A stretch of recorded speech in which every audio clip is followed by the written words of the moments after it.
뉴파인 과학을 만나기 전에 가장 제 과학 공부법에서 큰 문제점은 이 과학을 이해를 기반으로 알려고 하는 것이 아니라 단순 암기로만 생각을 했던 것이었습니다. 따라서 새로운 문제점이 발생하거나 그랬을 때 제가 대처를 하지 못했고, 또 문제가 틀린 게 있으면 제 공부 방법에서 찾는 게 아니라 그냥 단순히 이게 암기가 조금 부족하구나 라고만 생각을 해서 제 공부 방법에 한계가 있었습니다.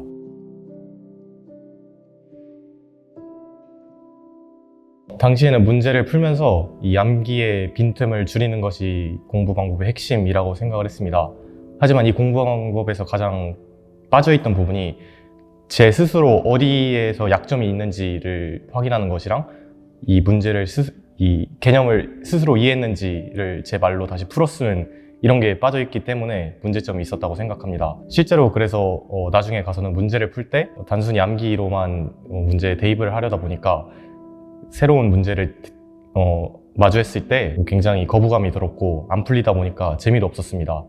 따라서 시험이 임박할수록 과학 공부를 열심히 해야 되는데 오히려 과학 공부에 거부감이 생겨서 다른 과목을 더 챙기게 되는 그런 일이 발생했었습니다.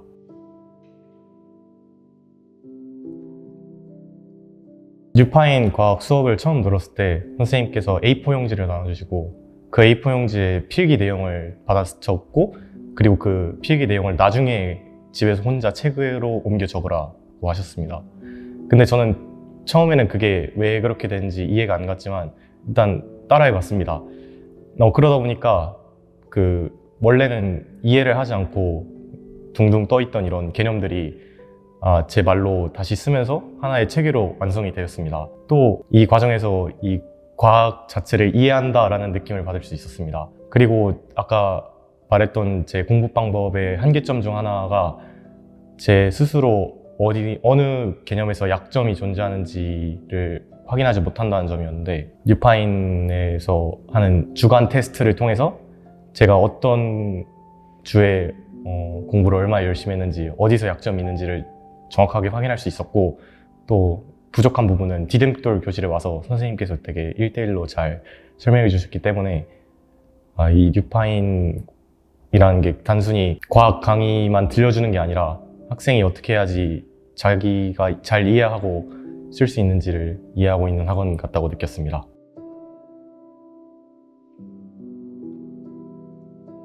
뉴파인 과학이 가장 효과적이라고 느끼게 되었던 것은 문제를 대하는 태도가 굉장히 달라졌다는 것에서 알 수 있었습니다. 원래 저는 문제를 딱 봤을 때 먼저 손부터 대고 이 선지가 있을 때도 약간 느낌적으로 이건 아닌 것 같은데, 아닌 것 같은데 이런 식으로 지어나가는 감이 굉장히 많았습니다.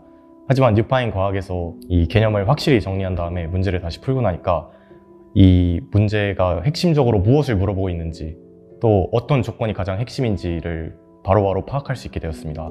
그래서 먼저 손부터 대는 습관이 아니라 문제를 보기 전에 먼저 생각을 하는 습관이 생겼고, 또 이제 디딤돌 교실을 통해서 제가 오답 선지를 다루는 데에서도 좀 태도가 달라졌던 것 같습니다. 예전에는 아까 말씀드렸다시피 그냥 아닌 것 같은데 하면 쓱 지우고, 그리고 또 예를 들어 틀린 문제가 있으면은 바로 답지를 보고 이거 실수만 안 했으면은 실전에서 맞췄겠는데? 라는 생각을 하고 제대로 복습을 하지 않고 넘어갔습니다.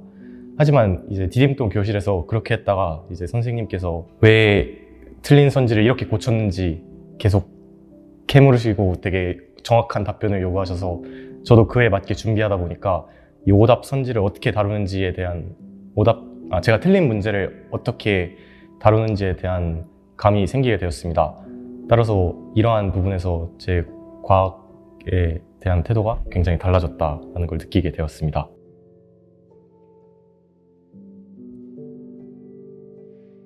뉴파인 과학을 처음 들어오고 나서 처음 치렀던 실험인 고등학교 1학년 1학기 시험에서 제가 100점으로 전교의 1등을 할 수 있었습니다. 이 결과가 그냥 운이 아니라 우연이 아니고 필연이라고 느끼게 된 게 딱 시험지를 처음 받았을 때부터 감각이 달랐습니다. 처음에 이제 시험지를 선생님께서 딱 나눠주시고 파본 검사를 하는데, 이때 문제를 조금씩 훑어보잖아요. 그때 보고 이 문제들이 전반적으로 다 어떻게 풀어야 될지가 머릿속에 바로 그려졌습니다. 이게 왜냐하면은 뉴파인에서 굉장히 많은 유형이랑 이런 것들을 연습하다 보니까 실제 시험에서 굉장히 이 문제들이 낯설지 않고 익숙하게 느껴졌습니다. 따라서 이 시험지를 되게 빠르고 정확하게 풀어낼 수 있었고, 이 시험 시간 50분 내에 시험을 4번이나 돌면서 풀어서 되게 시험을 잘 맞았던 것 같습니다.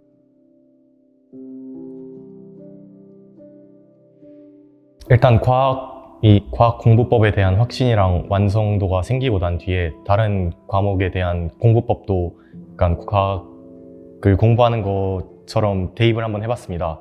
뭐 예를 들어 제가 1학기 때 한국사가 3등급이었는데 제가 아까 말씀드렸다시피 과학을 단순 암기 기반에서 좀 이해를 기반으로 한 암기로 바꿨는데, 방식을 이때 한국사에서도 그것을 적용해보자 라고 생각을 해서 한국사도 1등급을 맞을 수 있게 되었습니다. 한국사뿐만 아니라 이제 사회나 다른 과목들도 이렇게 맞을 수 있었습니다. 따라서 이제 과학이 그냥 과학 성적만 단순히 올라간 게 아니라 다른 과목들의 공부법을 제시해줬다라고 생각을 합니다. 그리고 제가 고등학교 1학년 때 딱 처음 들어왔을 때 컴퓨터 만지는 것을 좋아해서 컴퓨터 공학이라는 것에 진로를 딱 정하고 하려고 했는데, 당시에는 그렇게 확신이 있지는 않았습니다. 왜냐하면 이런 이과적인 논리 사고에 굉장히 제가 익숙하지 않았기 때문입니다. 하지만 이 뉴파인 과학에서 과학에 대한 좀 확신을 얻은 다음에 이런 식으로 사고방식을 처리하면 되겠구나, 조금 느낌을 알게 되어서 오히려 진로에 대한 확신도 얻을 수 있게 되었습니다.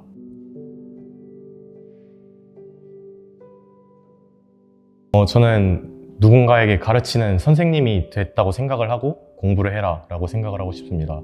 일단 남에게 무언가를 가르친다는 것은, 예를 들어 누군가에게 100을 알려주고 싶다 라고 하면 저는 200 정도를 알고 있어야지 이거를 완벽하게 전달할 수 있다 라고 생각을 합니다. 따라서 이런 완벽한 이해를 바탕으로 하고 있어야 남에게 알려주는데 오류가 없고, 그리고 알려주면서 제 빈틈도 자연스럽게 보인다고 생각을 합니다. 또 이 문제나 뭐 개념들을 보면서 이거는 어떻게 설명하면 좋겠다 라고 생각을 하는 과정에서 이 개념들이나 문제에 관한 논리들이 제 언어로서 정리가 되기 때문에 이러한 조언을 해주고 싶습니다.